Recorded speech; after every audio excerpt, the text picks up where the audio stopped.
Bismillahirrahmanirrahim. Assalamualaikum warahmatullahi wabarakatuh.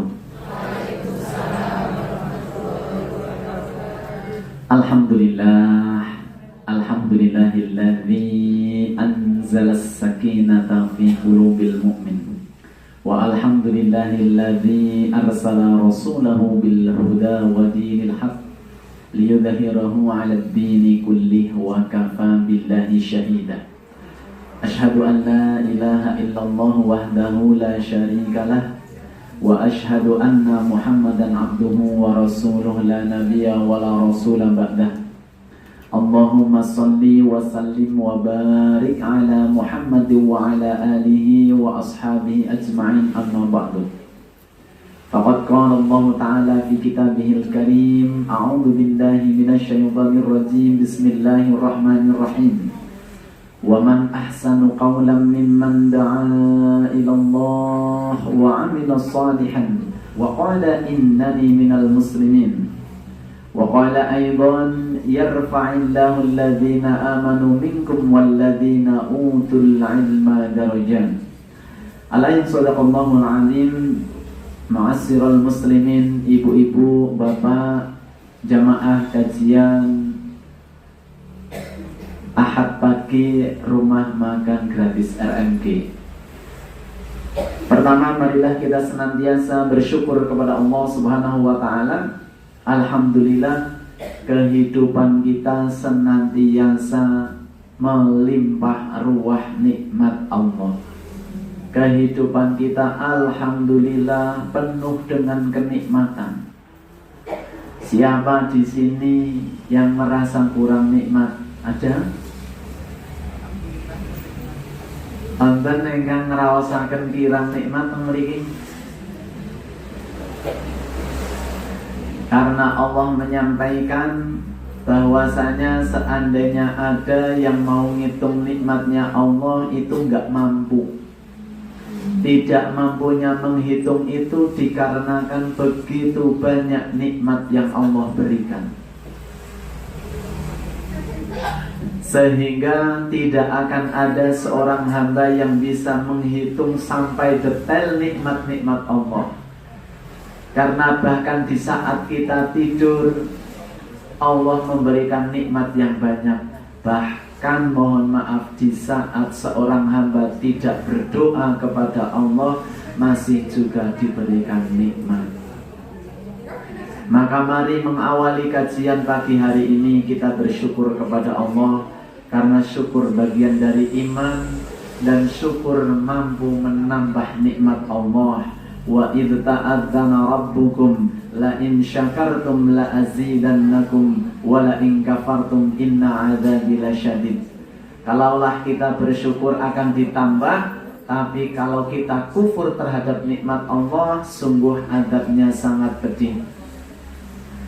Ibu-ibu, bapak-bapak rahimakumullah, salawat dan salam marilah senantiasa kita sanjungkan bersama kepada baginda kita, teladan kita, beliau Rasulullah Muhammad,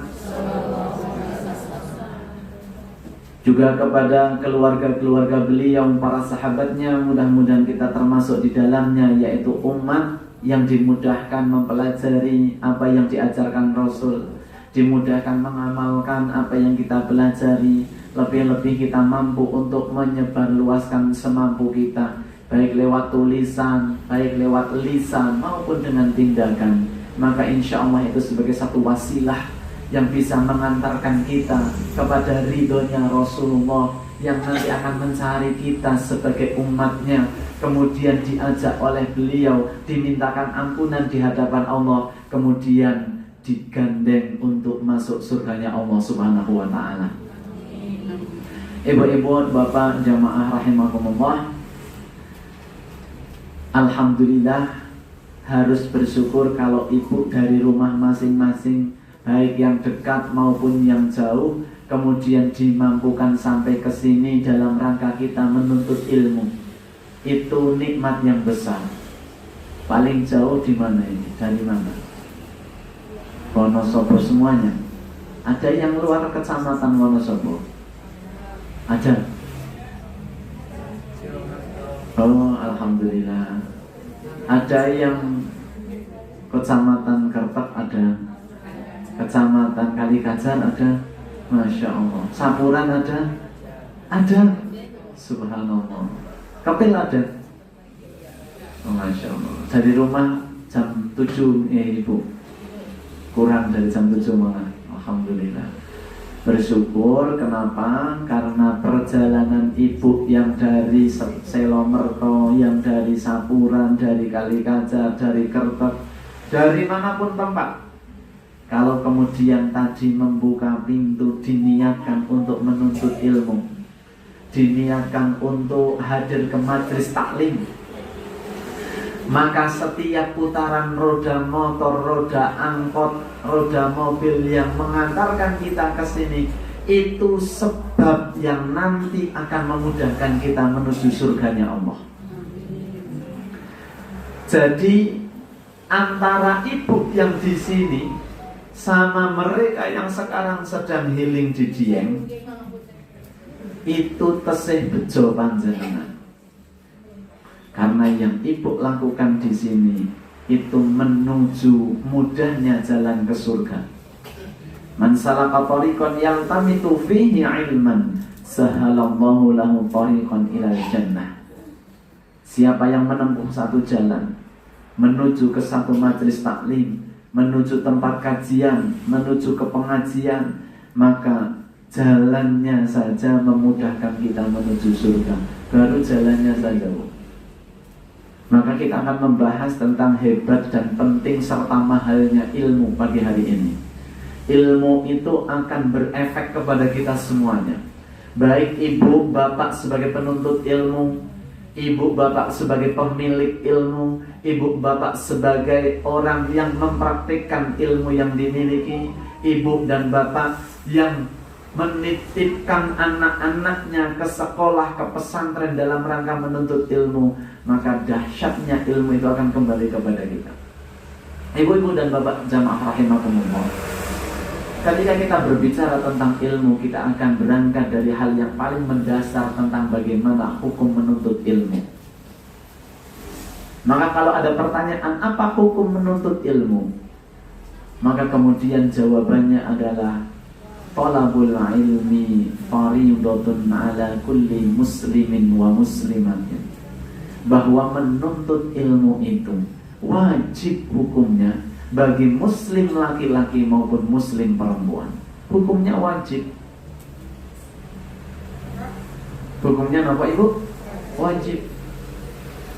Jadi tidak ada istilah kemudian saya sudah pensiun ketika usia sudah semakin senja, kemudian merasa diri sudah cukup ilmunya. Tidak.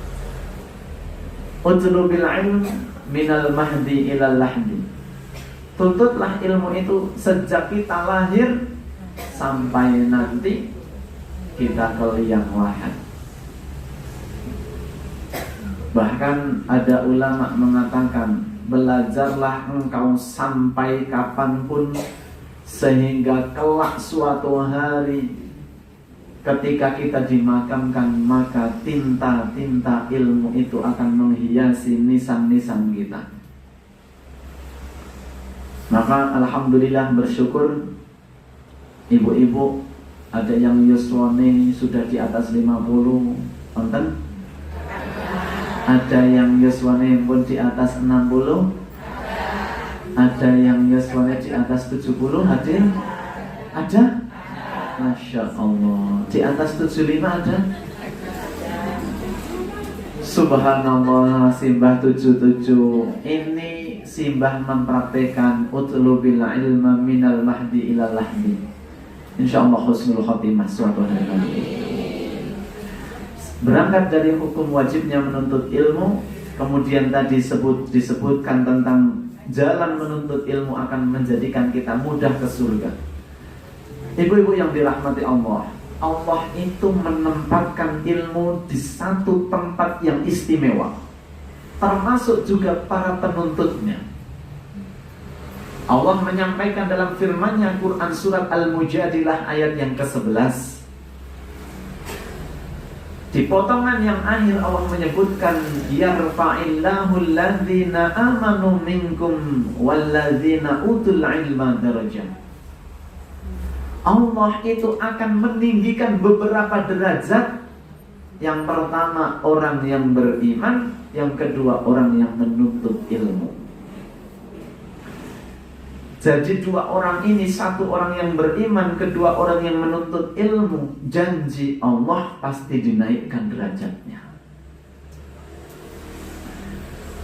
Tidak usah kemudian dalam angan-angannya tentu. Kadang-kadang yang perlu kita luruskan, beberapa orang di masyarakat, ayo sekolah, nek orang sekolah ki kunjuk arep piye? Nek ijazah ngomong SD ki kunjuk piye? Nek ijazah ngomong SMP SMA kunjuk piye? Ora men apa-apa. Jadi seakan-akan menuntut ilmu itu hanya untuk apa? Kedudukan dunia. Padahal kan Pak Ibu berharap seperti itu. Setiap penuntut ilmu Allah akan tinggikan derajatnya. Apalagi setelah kemudian ilmu didapat, sampai kemudian mau menyampaikan.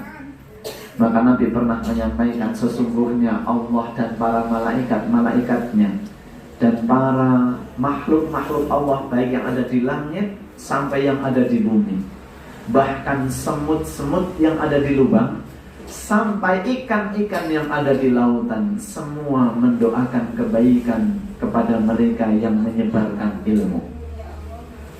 Di sini ilmu itu akan menjadikan pemiliknya itu menjadi seseorang yang memiliki derajat yang tinggi. Yang pertama tadi terkait dengan iman. Kalau ibu-ibu, bapak-bapak semuanya istiqomah, konsisten dalam menjaga iman, maka ketahuilah dan persaksikanlah Allah akan tinggikan derajat kita. Ini yang pertama terkait iman dulu. Tidak ada sejarahnya orang beriman, ngugemi iman, istiqomah memegang iman, kemudian Allah rendahkan. Mboten enten ibu-ibu. Tidak ada. Kalau ada yang kemudian mengatakan, wah, tapi banyak sekarang orang jujur ini malah ajur. Sekarang banyak orang yang lurus malah tidak dipakai dan lain sebagainya. Karena yang berkomentar seperti itu adalah mereka yang belum memahami hakikat iman dan ilmu. Mungkin di mata sebagian manusia, bahkan mayoritas manusia, ada kalanya seseorang dilihat rendah. Tapi tidak bagi mereka yang memiliki ilmu dan tidak bagi Allah. Lihat contoh. Sering sekali saya terinspirasi dan sering menyampaikan terkait dengan kisah sahabat Bilal bin Rabah. Bagaimana tidak seorang yang bahkan kalau hari ini tidak memiliki tempat di masyarakat, seorang budak, karena sekarang tidak ada sistem perbudakan. Pada zaman Arab Jahiliyah, budak itu adalah manusia tetapi tidak dianggap manusia. Dia boleh dijual di pasar. Dijual di pasar, dinyang Bapak Ibu semuanya. Bagi mereka yang membeli, maka sang pembeli ini secara otomatis menjadi tuan dari budak tersebut dan dia bebas, tidak ada hak asasi manusia.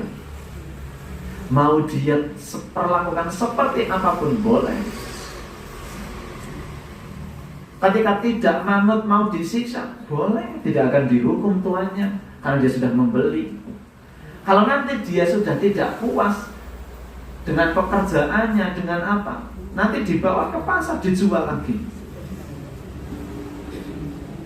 Tetapi Bilal yang begitu rendah kedudukan di mata manusia, ketika Bilal mendengar tentang seruan Rasulullah Muhammad SAW, ketika dakwah Nabi itu masuk ke telinga Bilal, maka hatinya itu kemudian menerima hidayah Allah. Petunjuk itu kemudian ditangkap oleh Bilal, dan dalam diamnya Bilal mengimani Allah dan Rasulnya. Maka lisannya kemudian mengucap dua kalimat syahadat, asyhadu alla ilaha illallah, aku bersaksi bahwa tidak ada Tuhan selain Allah, wa asyhadu anna Muhammadar Rasulullah, dan aku pun bersaksi bahwa Muhammad adalah Rasul utusan Allah. Sembunyi-sembunyi Bilal itu sudah beriman. Ketika suatu hari ternyata ketahuan bahwa Bilal mengikuti Nabi Muhammad SAW, maka tuan pemilik Bilal sebagai budak ini kemudian memaksa Bilal untuk keluar dari akidahnya, memaksa Bilal untuk melepas Islamnya. Bilal, kalau kamu tidak mau melepas Islammu, kalau kamu masih tetap mengikuti Muhammad, maka aku akan siksa kamu dengan siksaan yang belum pernah kamu lihat. Tapi Bilal tidak gentar. Bilal sudah yakin dalam hatinya bahwa keselamatan itu adalah dengan Islam, kemuliaan itu adalah dengan iman, keselamatan itu dengan mengikuti Rasulullah Muhammad SAW. Begitu yakin, menujam, sebegitu luar biasanya dalam dada Bilal. Maka akhirnya Bilal diseret keluar rumah, ditelanjangi, ditaruh di padang pasir yang panas ketika matahari tepat di atas kepala. Gipi Bapak Ibu. Coba ibu-ibu, nggak usah di tempat yang mas, di Wonosobo saja. Kalau pas bulan Agustus September ketika malamnya dingin, siangnya kan cukup terik. Coba itu ibu berjalan di atas aspal kalau bisa tanpa alas kaki. Kita nggak akan kuat. Itu baru daerah kita, Wonosobo, dengan cuaca yang masih sejuk.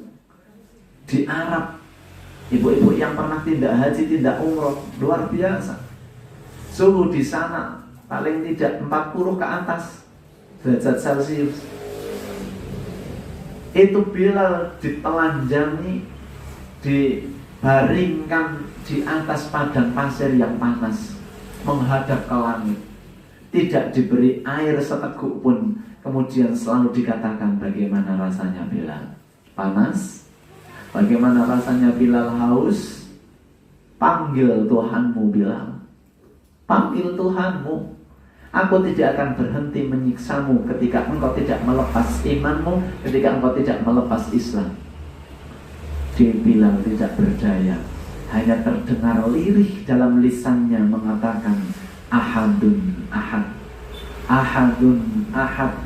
Dicambuk berulang kali sampai sore, belum juga selesai. Dibawa pulang, di rumah diintimidasi. Besok ketika siang hari dicemur lagi agar orang-orang tahu ini akibat kalau tidak mengikuti kami, para tokoh-tokoh Quraisy. Ini akibat kalau mengikuti Muhammad akan seperti Bilal. Dipe orang-orang suruh melihat. Hari kedua, hari ketiga tetap Bilal tidak mau melepas iman. Sampai-sampai para penyiksa itu sendiri putus asa. Bahkan sempat Bilal ketika dibaringkan di padang pasir yang panas, kemudian diambilkan satu batu, kemudian diletakkan di atas perut dan dada Bilal. Kemudian bagaimana rasanya Bilal? Bilal itu seperti la yahya wa la yamut, tidak hidup tapi juga tidak mati. Tapi lisannya selalu mengatakan ahadun ahad, ahadun ahad. Dia selalu mengatakan bahwa kalau iman itu pasti akan selamat, iman itu pasti akan diangkat. Maka kemudian Allah mengirimkan sahabat Abu Bakar As-Siddiq yang kemudian dengan lantang, dengan tegas melihat saudara muslimnya ditindas. Maka kemudian Bilal dibeli, dimerdekakan. Setelah Bilal dimerdekakan, kemudian Bilal terbebas dari perbudakan, menjadi manusia merdeka, lepas dari budak. Mungkin kalau Bilal tidak mengucap kalimat syahadat, mungkin kalau Bilal tidak menggunakan iman, mustahil dia akan dimerdekakan. Tapi dengan iman kemudian dimerdekakan. Setelah itu Bilal mengikuti Nabi dan para sahabatnya, berjihad, berjuang bersama Nabi, bahkan menjadi muadzinnya Rasulullah Muhammad SAW. Maka dengan iman itu diangkat derajatnya oleh Allah. Sekelas Bilal saja diangkat. Maka pertama tadi di Al-Mujadilah ayat 11, iman itu akan mengangkat kita. Kalau ada sebagian orang berpendapat derajat tinggi itu bagi mereka yang punya pangkat jabatan, mereka ada yang berpendapat derajat yang tinggi adalah milik mereka yang hartanya melimpah, kaya raya, tokoh, dan lain sebagainya. Boleh kemudian itu menjadi alasan. Tapi derajat tinggi di sisi Allah dan derajat tinggi yang abadi, yang sesungguhnya, yang kekal adalah bagi mereka yang memiliki iman. Mungkin di dunia mereka akan dianggap remeh, mungkin di dunia akan direndahkan, tetapi kelak pada akhirnya Allah akan tinggikan, Allah akan tunjukkan bahwa ayatnya itu akan pasti berlaku. Lebih hebat lagi kalau dia adalah pejabat dan dia beriman. Lebih hebat lagi kalau dia itu hartawan kaya tapi dia beriman. Lebih hebat lagi kalau dia itu berilmu, dia beriman. Tokoh masyarakat dia beriman. Maka mereka sejatinya adalah orang-orang yang ditinggikan derajatnya, baik dunia maupun akhirat. Ibu-ibu yang dirahmati Allah, setelah kemudian iman, ilmu. Karena disebutkan amanu wa utul ilma darajat. Ilmu itu akan menaikkan pemilik ilmu. Ibu yang dirahmati Allah, tadi disebutkan bahwa di dalam Quran surat Al-Mujadilah Allah berjanji. Maka itu pun yang akan terjadi. Kalaulah kemudian kita tarik ke belakang sejarah-sejarah tentang orang-orang yang memiliki ilmu, para alim, para ulama-ulama, maka hanya berbekal dengan ilmu Allah cukup untuk meninggikan derajat mereka.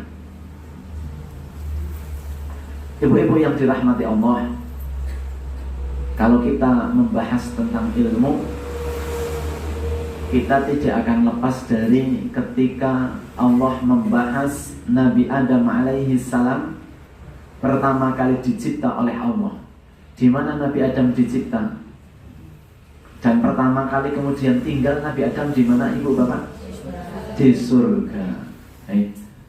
Jadi tempat tinggal manusia itu pada mulanya adalah di surga. Kampung halaman manusia itu aslinya di mana? Di surga. Karena Nabi Adam dicipta di surga dan tinggal di sana bersama Hawa. Yang menarik kemudian, ada satu perintah Allah kepada para malaikat. Idza qala rabbuka lil malaikati isjudu li Adam fasajadu. Dan ingatlah ketika Allah berfirman kepada para malaikat, wahai para malaikat, sujudlah kalian kepada Adam. Maka sujudlah para malaikat, illa iblis aba wastakbar, kecuali iblis yang tidak mau bersujud karena merasa tinggi dan merasa sombong. Yang kemudian harus kita tanya, apa sebab Allah perintahkan malaikat sujud kepada Adam? Tidak mungkin Allah hanya sekedar perintah tanpa kemudian ada sebab yang melatar belakangi. Maka ibu bapak yang dirahmati Allah, itu ada di dalam Quran surat Al-Baqarah. Kalau ibu buka surat Al-Baqarah, di ayat-ayat awal, di ayat-ayat kurang lebih 30-an, coba kita cek.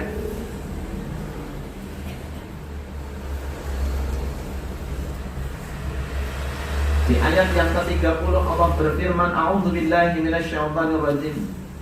Wa idza qala rabbuka lil malaikati inni ja'ilun fil ardi khalifah qalu ataj'alu fiha may yufsidu fiha wa yasfiku ad-dima wa nahnu nusabbihu bihamdika wa nuqaddisu lak qala inni a'lamu ma la ta'lamun. Ini pertama diawali dari Allah menyampaikan kepada malaikat tentang niatnya ingin mencipta satu makhluk bernama manusia, yaitu Adam. Kemudian di ayat yang ke-31 ini, وَعَلَّمَ آدَمَ الْأَسْمَاءَ كُلَّهَا ثُمَّ عَرَضَهُمْ عَلَى الْمَلَائِكَةِ فَقَالَ أَنْبِئُونِي بِأَسْمَاءِ هَؤُلَاءِ إِنْ كُنْتُمْ صَادِقِينَ. Dan dia mengajarkan kepada Adam nama-nama benda-benda seluruhnya. Nah, ibu-ibu yang dirahmati Allah, di sini Allah mengajarkan kepada Adam, mengajarkan. Kalau kita mendengar istilah mengajarkan, maka pasti yang diajarkan adalah sebuah ilmu. Kita sedang membahas tentang ilmu. Nabi Adam diajarkan oleh Allah nama-nama beberapa yang ada di surga. Diajarkan, dimilikilah ilmu kepada Nabi Adam. Maka menjadi tahulah Nabi Adam apa-apa saja yang ada di surga. Maka dari pengetahuan Adam terkait dengan ilmunya itulah yang nanti kemudian tugas pokoknya adalah sebagai seorang khalifah. Maka kemudian di ayat berikutnya, qalu subhanaka la ilma lana illa ma 'allamtana innaka antal alimul alim. Mereka menjawab, maha suci engkau, tidak ada yang kami ketahui selain dari apa yang telah engkau ajarkan kepada kami. Sesungguhnya engkaulah yang maha mengetahui lagi maha bijaksana. Dari sini kemudian kita paham bahwa ketika Allah memerintahkan para malaikat sujud kepada Adam, di antara sebabnya adalah karena Adam memiliki ilmu pengetahuan. Bahkan malaikat saja sampai bersujud dan diperintahkan oleh Allah. Maka ilmu itu sejak awal adalah menjadi sesuatu yang sangat penting. Ilmu itu akan menjadikan kita punya iman. Tanpa iman, mohon maaf ibu-ibu, mohon maaf, tanpa ilmu kita mungkin imannya biasa-biasa saja. Kita bisa ibadah itu karena apa? Karena ilmu. Ibu sholat kok nertos nek subuh 2 rakaat, kok zuhur 4 rakaat, asar 4, maghribnya 3, isyaknya 4. Kok bisa? Karena apa? Karena ilmu. Bagaimana ibu kita semuanya dan bapak-bapak melaksanakan sholat? Dimulai dari takbiratul ihram, diakhiri dengan salam. Bagaimana kita tahu? Dengan ilmu. Karena tanpa ilmu itu ibadah bisa kesasar. Pangapunten ibu-ibu, ada orang yang merasa ibadahnya sudah bagus, jebule mboten pas. Itu karena apa? Tidak mempelajari ilmu. Nek puasa niku tergolong ibadah sing sae napa mboten ibu-ibu? Puasa sunnah niku sae napa mboten? Sae nggih. Tetapi kalau kita berbicara ibadah, maka apapun ibadahnya, sholat, puasa, haji, dan ibadah-ibadah yang lain, pastikan dalam kita melaksanakan ibadah yang wajib ataupun yang sunnah, kita tahu itu ada perintahnya atau tidak.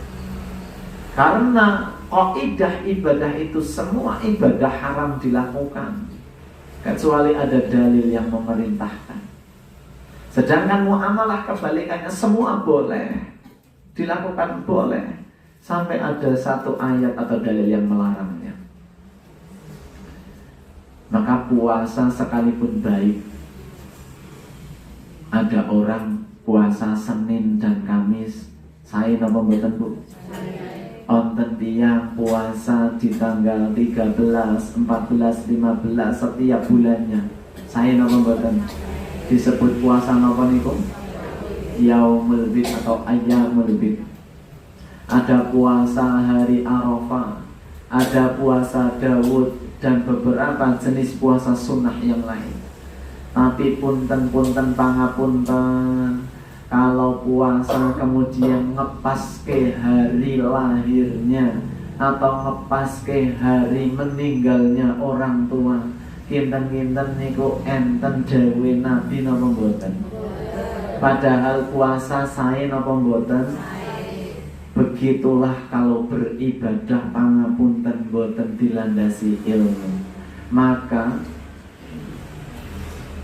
ada pepatah mengatakan syaitan itu lebih takut kepada seorang yang berilmu dan dia beribadah dengan ilmunya, atau seorang yang berilmu kemudian dia memiliki sifat warok terhadap ilmu tersebut. Satu orang berilmu itu lebih ditakuti oleh syaitan daripada 1000 ahli ibadah tapi tidak memiliki ilmu.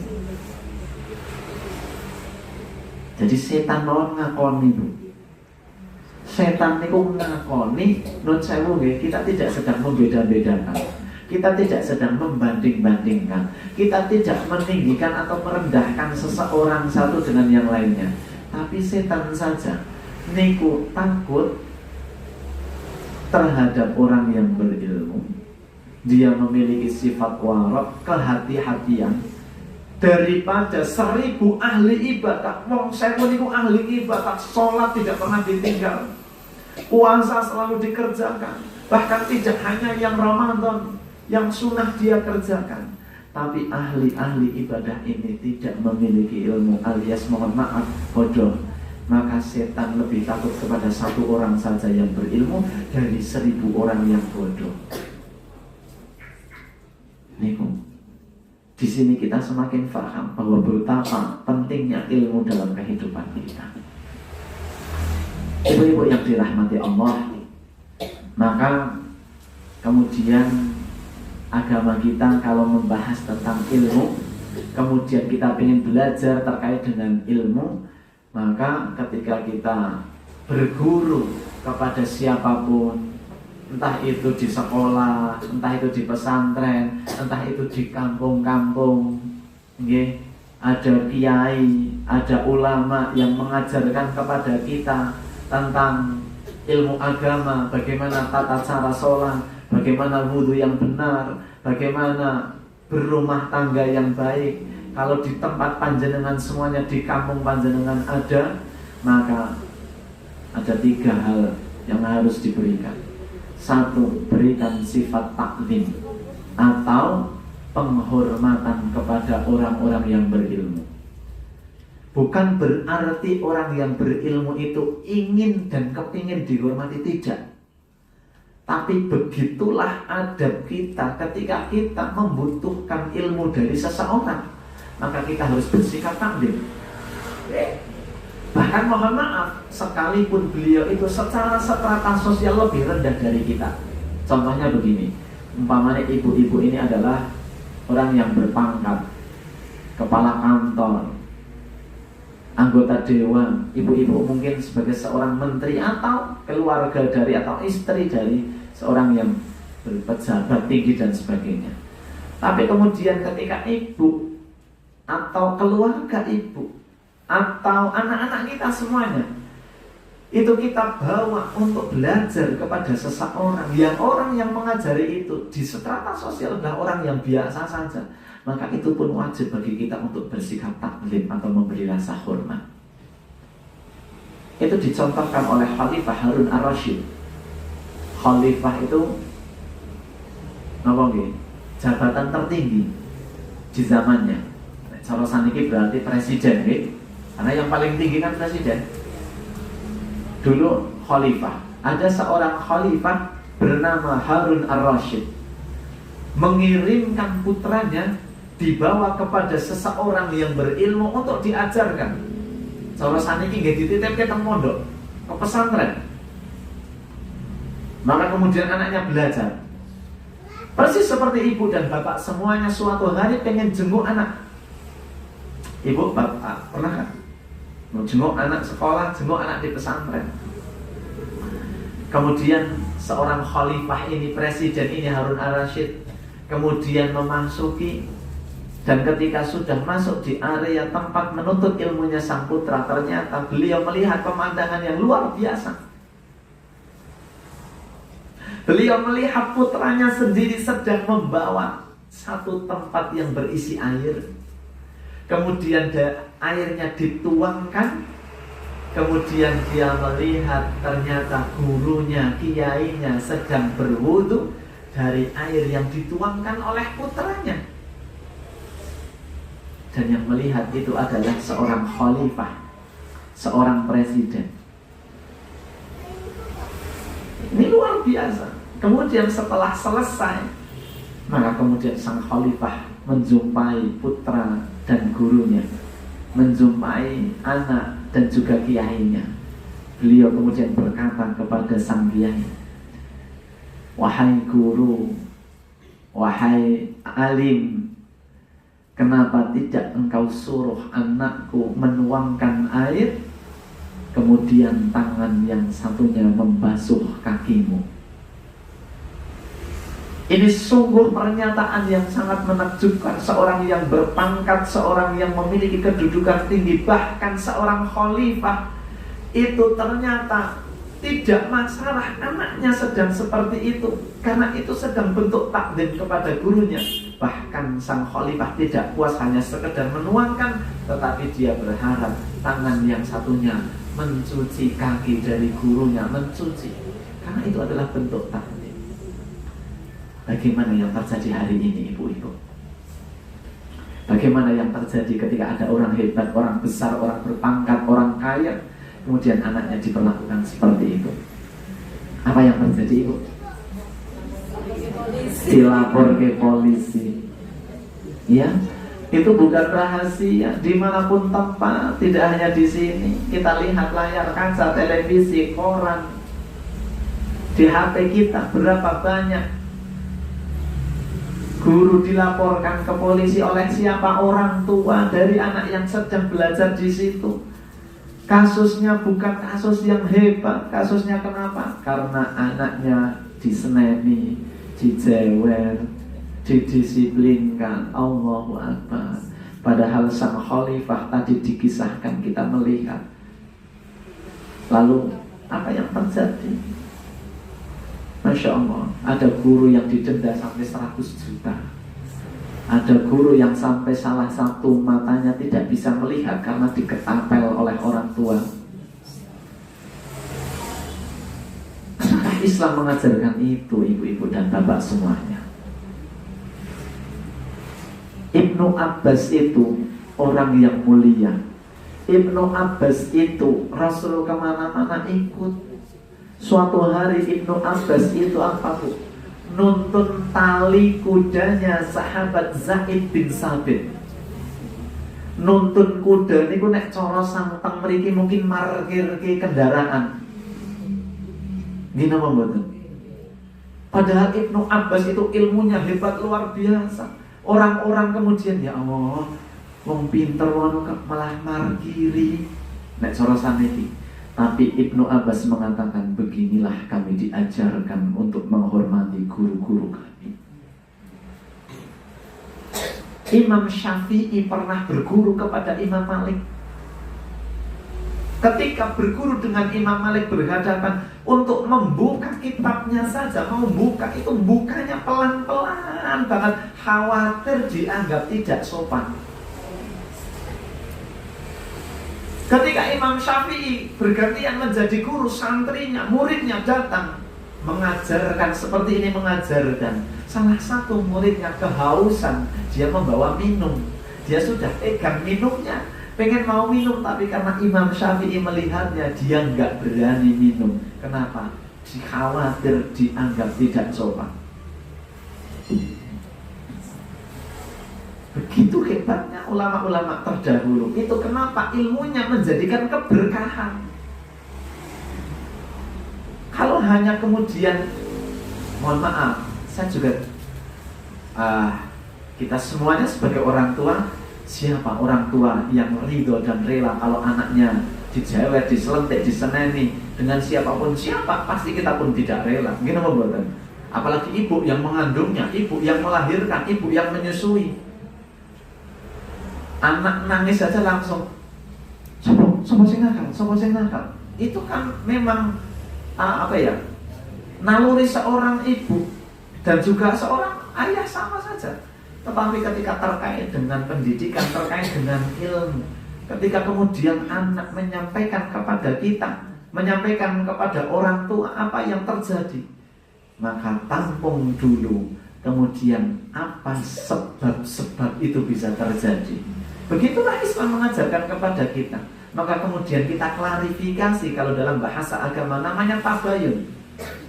Nyun sewu bapak, nyun sewu ibu, anak kula kok wangsul, kok nangis-nangis, gak leres wonten masalah napa anake kula ditukari kali. Begitu. Sekalipun kita punya argumen dan alasan, maka sampaikanlah dengan cara yang baik. Karena Al-Quran mengatakan wasyawirhum fil amri, dan musyawarahkan dalam satu perkara dengan cara yang baik. Tidak pernah diajarkan dalam agama kita itu istilah ngelabrak, itu nggak ada itu. Sekalipun ibu di posisi benar, nggak ada. Tidak ada, itu nggak ada adab seperti itu. Ada satu kisah ibu-ibu luar biasa. Suatu hari Syekh Abdul Qadir Al-Jailani itu punya murid. Muridnya diajarkan, kemudian yang namanya tempat ngaji, tempat pendidikan itu tidak mungkin nggak ada aturan, kan pasti ada aturannya. Siapapun yang melanggar aturan maka akan didisiplinkan. Suatu hari orang tua salah satunya mendengar kabar bahwa anaknya itu didisiplinkan, tidak terima orang tuanya datang ke pesantren, datang ke tempatnya Syekh Abdul Qadir Jailani, kemudian dibawa pulang. Anak saya kalau begini caranya saya bawa pulang saja. Syekh menjawab, monggo, kalau ada salahnya dari tempat kami mohon maaf, dibawa pulang. Di perjalanan orang tua kemudian sambil perjalanan pulang nanya kepada anaknya, benar enggak kalau kamu begini? Iya benar. Benar tidak kalau kamu itu? Benar tidak? Kemudian anaknya mengatakan, dan itu pun dialami oleh setiap kami sebagai santri, tidak hanya saya. Siapa yang salah, ya dia yang akan diluruskan. Siapa yang salah, maka itulah konsekuensi, karena itu sudah menjadi aturan. Berarti bukan kamu saja, nah, bukan ribuan semuanya. Sing bener, nggih, astagfirullah, bapaknya merasa salah. Kemudian kalau begitu kita balik lagi, kamu nyantri lagi, nggak jadi pulang. Akhirnya dibawa pulang, dibawa ke tempat pesantrennya, bertemu dengan Syekh, kemudian mengatakan, mohon maaf Syekh, saya terlalu emosional, pangapunten, tolong terima lagi anak saya. Bagaimana jawab Syekh? Bukan saya tidak mau menerimanya lagi, silahkan kalau mau dibawa sini, tapi saya mendapat kabar bahwa Allah sudah menutup pintu keberkahan ilmu dari anak bapak. Ternyata anak yang polos, anak yang tidak tahu apa-apa, itu bisa tertutup pintu ilmu keberkahannya dikarenakan sikap dan sifat orang tuanya yang tidak menjaga, tidak memberikan hormat takzim kepada gurunya. Maka hati-hati kita sebagai orang tua. Jadi kita tidak sedang membicarakan siapapun, ini adalah bagian dari kita semuanya.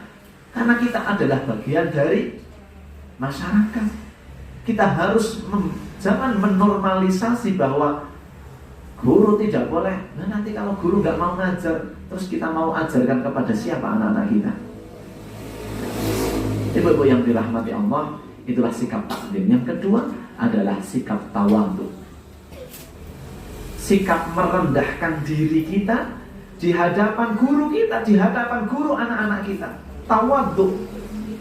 Sekalipun ibu lebih pintar, lebih hebat, lebih kaya, lebih berkedudukan tinggi, tapi tundukkanlah ketika kita menuntut ilmu kepada guru, kepada para alim, kepada para kiai, kepada guru dari anak-anak kita. Rendahkanlah. Itu dicontohkan oleh Nabi kita, Nabi Musa alaihi salam di Quran surat Al-Kahfi. Karena kita tahu ketika kita baca surat Al-Kahfi itu menceritakan tentang Ashabul Kahfi. Setelahnya kemudian Allah menjelaskan tentang kisahnya Nabi Musa. Kalau kita pelajari di kisahnya Nabi Musa itu, Nabi Musa diperintahkan oleh Allah untuk menemui seorang yang diberikan kelebihan oleh Allah. Siapa namanya, Bu? Siapa, Bu? Nabi Khidir. Ada yang mengatakan beliau masuk di kalangan Nabi, ada yang mengatakan hanya hamba Allah yang diberikan kelebihan. Fawajada 'abdan min 'ibadina atainahu rahmatan min 'indina wa 'allamnahu min ladunna 'ilma. Al-Kahfi ayat 65. Lalu mereka bertemu dengan seorang hamba di antara hamba-hamba kami yang telah kami berikan kepadanya rahmat dari sisi kami dan telah kami ajarkan kepadanya ilmu dari sisi kami. Nabi Musa diperintahkan Allah untuk belajar kepada Nabi Khidir. Yang menarik ibu-ibu dari sikap tawadhu yang tadi kami sampaikan. Di ayat 66 Nabi Musa mengatakan, Qala lahu Musa, maka berkata Nabi Musa kepada Nabi Khidir, Hal attabi'uka ala an tu'allimani mimma 'ullimta rusyda. Musa berkata kepada Khidir, bolehkah aku mengikutimu supaya kamu mengajarkan kepadaku ilmu yang benar di antara ilmu-ilmu yang telah diajarkan kepadamu. Nabi Musa meminta agar diterima. Nabi Musa berarti sedang merendahkan diri. Kenapa? Khidir itu bukan termasuk 25 nabi yang wajib diketahui. Gimana? Sedangkan Nabi Musa itu nabi dan rasul. Punya tongkat mampu berubah menjadi ular, punya tongkat ketika dipukul ke batu memancar 12 mata air, punya tongkat mampu membelah lautan, mengalahkan Fir'aun, seorang rasul. Tapi Musa ketika bertemu Khidir tidak mengatakan siapa dirinya. Perkenalkan, nama saya Musa, saya seorang nabi, saya seorang rasul pula. Disampaikan begitu-begitu. Tidak, Nabi Musa mengatakan, bolehkah aku mengikutimu untuk mendapatkan satu ilmu. Itu kan sifat yang merendahkan diri, maksudnya tawadhu. Nah, yang terjadi hari ini, kira-kira bagaimana kalau ada orang yang berpangkat tinggi, orang kaya raya, ya kan, pemimpin perusahaan besar, hartanya melimpah ruah, ketika mendaftarkan anak-anaknya kira-kira memperkenalkan siapa dirinya? Tidak. Ada yang iya, mungkin ada yang tidak. Maka di antara yang iya berharap anaknya akan mendapatkan perlakuan yang spesial, perlakuan khusus. Kenapa? Anak-anaknya fulan seorang pejabat ini, anaknya ini orang kaya ini dan sebagainya. Gak ada di dalam Islam. Nabi Musa seperti itu, kelasnya Nabi itu padahal. Nabi Musa kan bisa saja, karena beliau sosok yang hebat luar biasa, kekasih Allah, boleh saja kan Nabi Musa kemudian tinggal telepon Nabi Khidir, datang ke sini ya. Kan benar saja Nabi Musa pemimpinnya, Nabi Musa lebih tinggi derajatnya, kan bisa saja, gimana Bu? Tetapi Nabi Musa sedang mencontohkan kepada kita sifat tawadhu, merendahkan diri. Karena apa? Merasa butuh.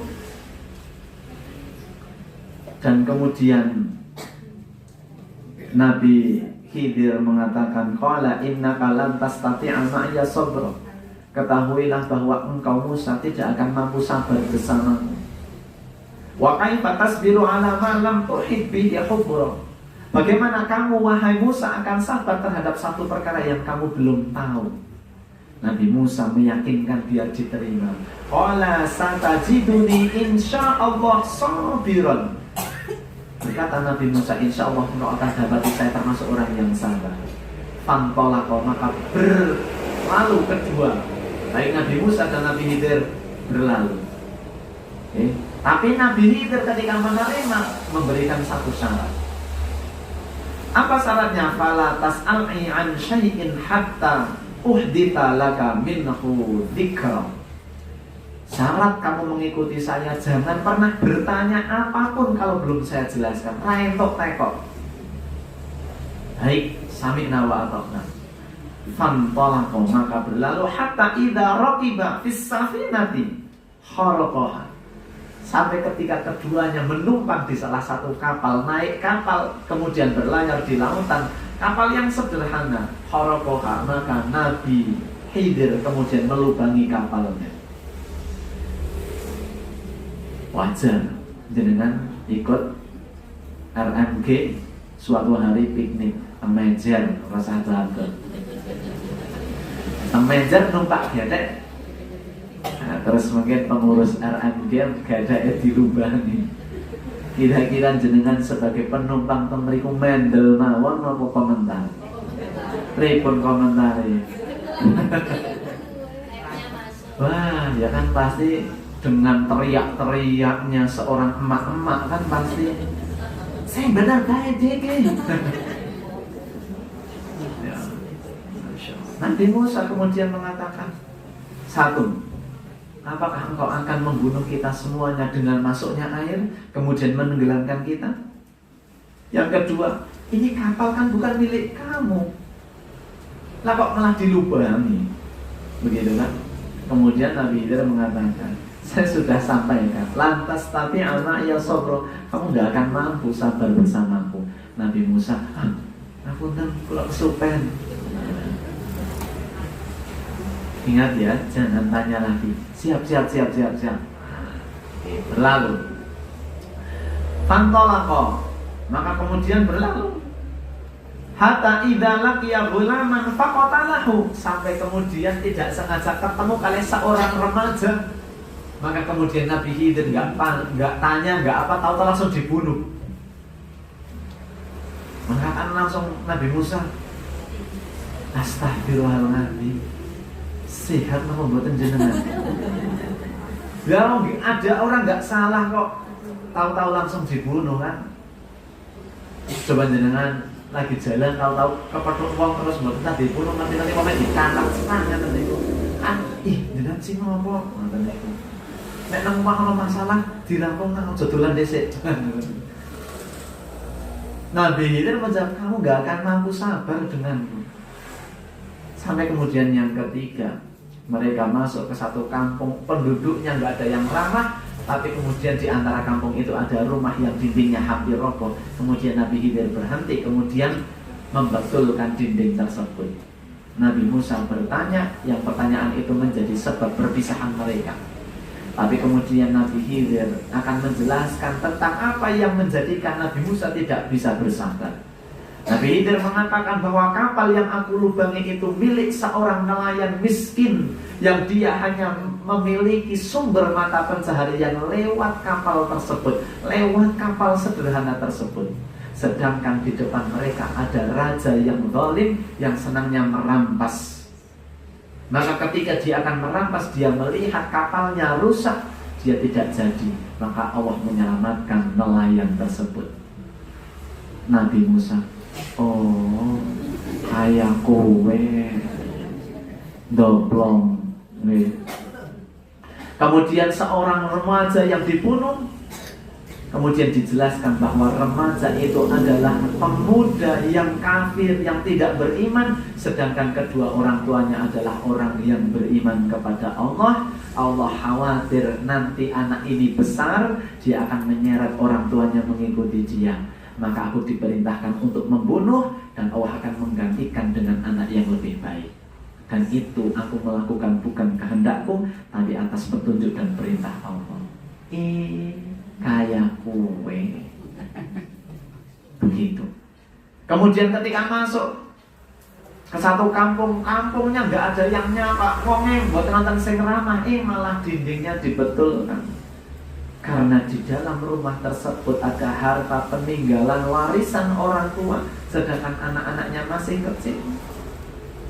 Maka aku diperintahkan untuk membenarkan sehingga nanti sampai kemudian anak tersebut dewasa, sehingga mereka bisa mengelola harta peninggalan orang tuanya. Jadi Nabi Musa ketika merasa diri tidak paham, merasa diri butuh ilmu, maka memposisikan sebagai seorang penuntut ilmu sikap tawadu. Dan yang terakhir, yang ketiga adalah sabar. Inilah sifat yang harus dimiliki penuntut ilmu, dan orang tua dan bagi anak-anak yang sedang menuntut ilmu harus sabar. Ibu-ibu harus sabar, anaknya diajari, kadang-kadang langsung nyambung, langsung nyantel, langsung pinter, langsung bisa. Tapi kadang-kadang diajari 2 kali, 3 kali, 5 kali. Maksudnya piye to, Bu? Bu niki sing maksudnya ribut, sabar, Bu. Karena ada kategori cerdas itu, ada yang cerdas muhibbatun minallah, ada yang cerdas langsung dari Gusti Allah. Diulang kali guyon, ditakoni ngerti. Maca sepisan langsung apa. Tapi kadang ada yang untuk menghafal saja harus diulang 20 kali.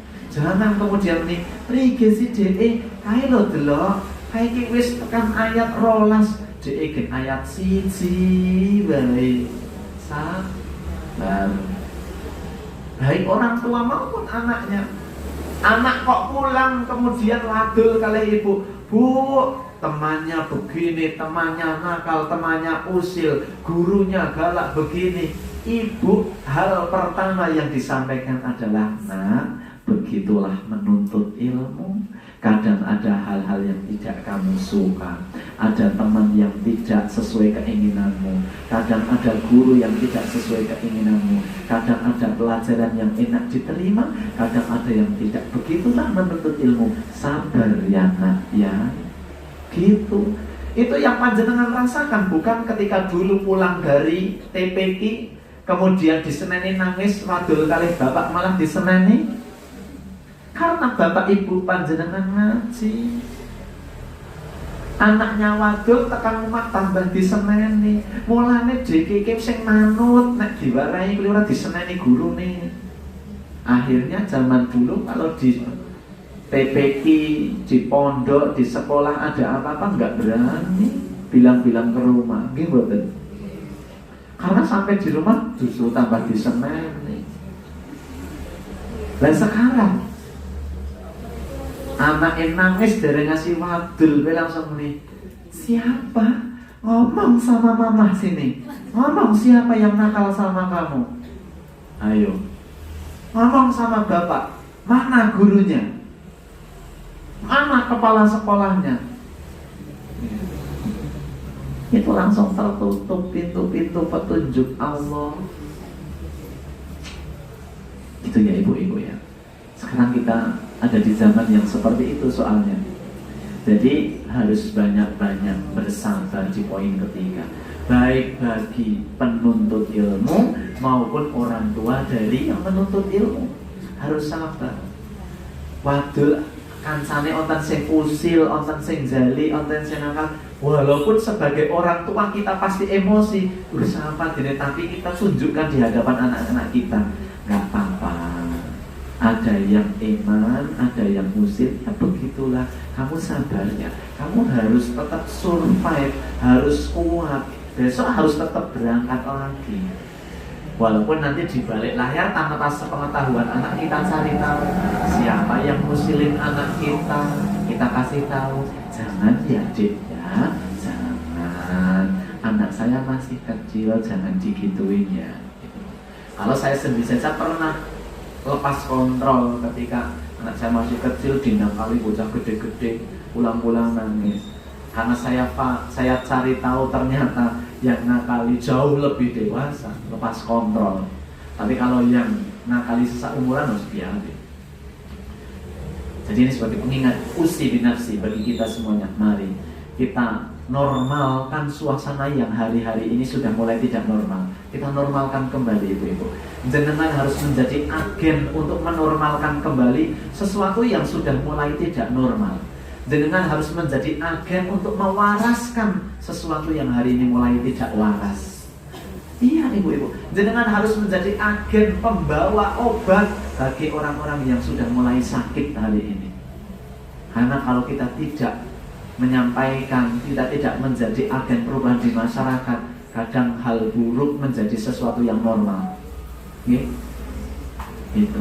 Ibu-ibu yang dirahmati Allah, kiranya hanya itu yang bisa kami sampaikan. Tentu tidak bisa semuanya terkait dengan ilmu, tapi paling tidak tadi ilmu itu akan meninggikan derajat kita. Ilmu itu akan menjadikan kita menjadi orang yang bermartabat, khususnya di hadapan Allah. Dan ilmu itu akan mengantarkan kita kepada ridhonya Allah. Ilmu akan menjadikan kita tahu tentang ibadah yang benar dan yang salah. Ilmu akan menjadikan kita semakin menguatkan akidah. Dan ada 3 sifat yang harus kita miliki terhadap diri kita ketika kita bertemu, bersikap kepada guru ulama, baik kepada guru kita maupun anak-anak kita.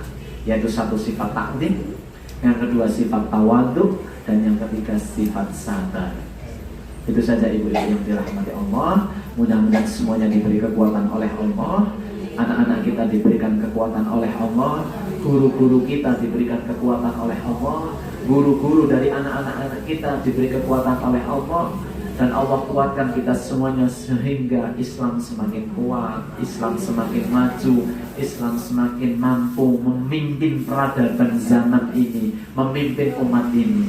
Ibu-ibu yang dirahmati Allah, itu saja. Sekali lagi kami banyak tutur kata yang mungkin kurang berkenan atau mungkin ada yang menyinggung, tetapi hakul yakin dari lubuk hati yang paling dalam, tidak ada niatan untuk menyampaikan dan membicarakan siapapun kecuali kami niatkan tawassaw bil haq wa tawassaw bis sabr. Barangkali lewat live dimanapun berada ada yang mendengar dan kemudian tidak mengikuti dari awal, ada sesuatu yang mungkin kalimat yang tidak berkenan.